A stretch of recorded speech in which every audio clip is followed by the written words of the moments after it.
नमस्कार दोस्तों, उम्मीद करते हैं आप लोग अच्छे होंगे, ज़बरदस्त होंगे, मस्त होंगे। 25 नवंबर का जो बिहार तकनीकी सेवा आयोग में स्टाफ नर्सिंग का जो सुनवाई होने वाला है, उसको लेकर एक चीज़ बताना है। हालांकि इससे पहले के कई ऐसे वीडियो हैं जिसमें मैंने इस चीज़ को बता दिया है और कई लोग देखे भी होंगे, कई लोगों को पता भी होगा कि जो चीज़ें मैंने बताया है वो ऑथेंटिक है कि नहीं। चूँकि बताना ये चीज़ है कि 25 नवंबर का जो सुनवाई है और उसके पहले सुप्रीम कोर्ट ने ऑर्डर दिया था कि भाई रेस्पोंडेंट को काउंटर फाइल जमा करना होता है और जो पिटिशनर होते हैं उनको रिज्वाइंडर होता है। इन दोनों चीज़ों को देखने के बाद जो रजिस्ट्रार होता है उसके बाद मेंशन करता है कि आपका फाइनल सुनवाई जज के पास होगा। ये सब चीज़ें नहीं होता है।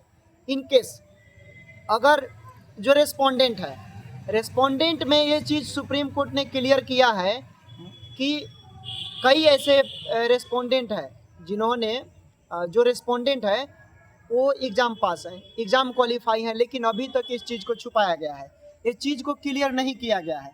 तो ये चीज़ क्लियर नहीं किया जाएगा तो आप समझ लीजिए कि तब तक ये सुनवाई नहीं होगा। ठीक है, ये एफिडेविट के माध्यम से क्लियर करना पड़ेगा।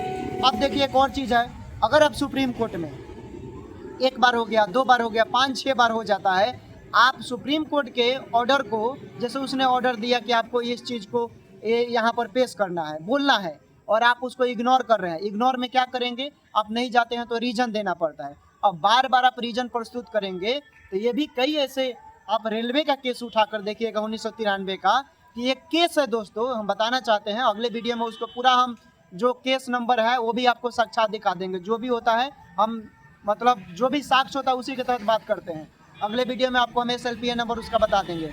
उस जानते हैं उस केस में क्या हुआ, जो रेस्पोंडेंट था, ठीक है, सुप्रीम कोर्ट ने ऑर्डर दिया था कि आपको क्या काउंटर फाइल करना है, आपको जवाब देना है, क्योंकि कई ऐसी चीज़ें हैं जो मेंशन नहीं किया गया है। ठीक है, तो उसने क्या किया, बार बार इग्नोर किया, क्योंकि यहाँ पर बता दिया था लोग क्या कि आप काउंटर फाइल नहीं करेंगे तो केस आपके ऊपर डिपेंड करता है, जब तक आप नहीं देंगे केस लंबा चलेगा। ठीक है, तो उसको ये नहीं मालूम था कि आप बार बार चीज़ों को इग्नोर करेंगे, सुप्रीम कोर्ट के फैसले को बार बार, सुप्रीम कोर्ट के ऑर्डर को जो आदेश दिया है, ठीक है, चाहे वो रजिस्ट्रार के माध्यम से हो, अगर उसने आदेश दिया है कि ये चीज़ आपको प्रोवाइड करना है, आप इग्नोर किए जैसे उसमें किया गया, क्या किया, एक तरफा फैसला सुना दिया, एक तरफा जीत हो गया।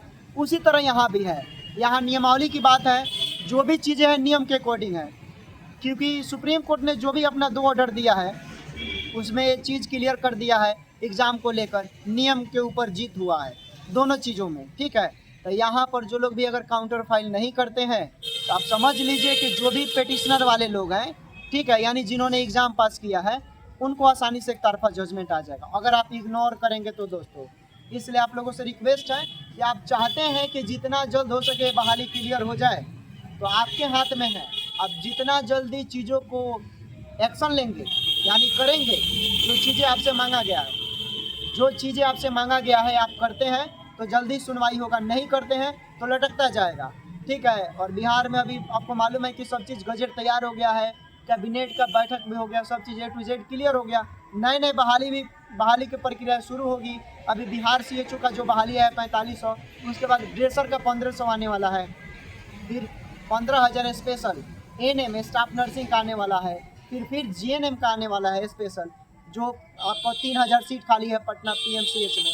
तो वो सब चीज़ें हैं। बाकी ये सब जितने भी लोग हैं रेस्पोंडेंट है, आप प्लीज़ काउंटर फाइल कीजिए। आप लोग जितने भी लोग हैं इस केस में इन्वॉल्व है, क्योंकि आपको ये बताना पड़ेगा, रेस्पोंडेंट में कई ऐसे लोग हैं जिन्होंने एग्ज़ाम पास किया है, ये सब कोई जानता है। आप जब तक इस चीज़ को मेंशन नहीं करेंगे तब तक दिक्कत होगा। कोर्ट को कोई भी चीज़ आप गुमराह कर छिपा कर वहाँ पर जीत नहीं कर सकते।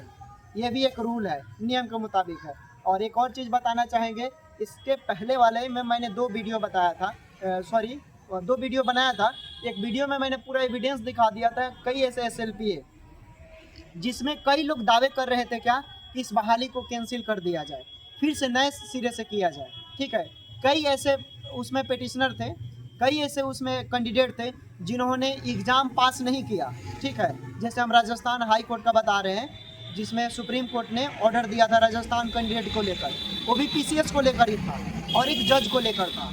उसमें क्या हुआ, कि कई ऐसे स्टूडेंट थे जिन्होंने जो फेल हो गए थे, वो दावा कर रहे थे कि हमको इसमें क्या बनाया जाए, पार्टी बनाया जाए, लेकिन सुप्रीम कोर्ट ने इग्नोर किया। हाँ, वैसे लोगों को पार्टी बनाया जो हाई कोर्ट में नहीं था, लेकिन डायरेक्ट सुप्रीम कोर्ट में भी प्रिवीजन है 32 का तहत वो लोग बना और आसानी से उनके पक्ष में आया।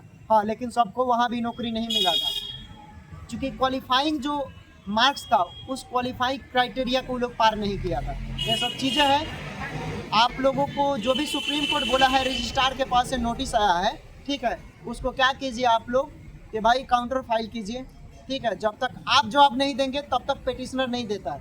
एक चीज़ को याद रखिएगा, जो क्वालिफाई वालों के एडवोकेट हैं उन लोग की तरफ से ये सब चीज़ें क्लियर है, ठीक है, ये सब चीज़ें क्लियर है। बाकी जो काउंटर एफिडेविट के बाद है वो कंटेक्ट बेसिस वाले जो नियम को चैलेंज किए हैं उन लोगों को ये सब देना पड़ेगा। आप समझ गए। बाकी जैसा होगा हम फिर बताएंगे आप लोग, लेकिन काउंटर फाइल कीजिए। अगले वीडियो में पूरा हम साक्ष्य के साथ मिलेंगे। टेक केयर, बाय बाय, अपना ख्याल रखें। और एक और चीज़ बताना चाहेंगे, जीत उन्हीं लोगों का होगा जिन्होंने एग्ज़ाम पास किया है, जो क्वालिफाइंग मार्क्स को, जो क्वालिफाई क्राइटेरिया है उसको क्रॉस कर दिया है, उन्हीं लोगों को ज़्यादातर उम्मीद है सुप्रीम कोर्ट के बाकी जितने भी फैसला आए हैं। ओके, समझ गए होंगे। चलिए मिलेंगे नेक्स्ट वीडियो में। टेक केयर, बाय बाय, अपना ख्याल रखें और देखते रहें स्टैंड।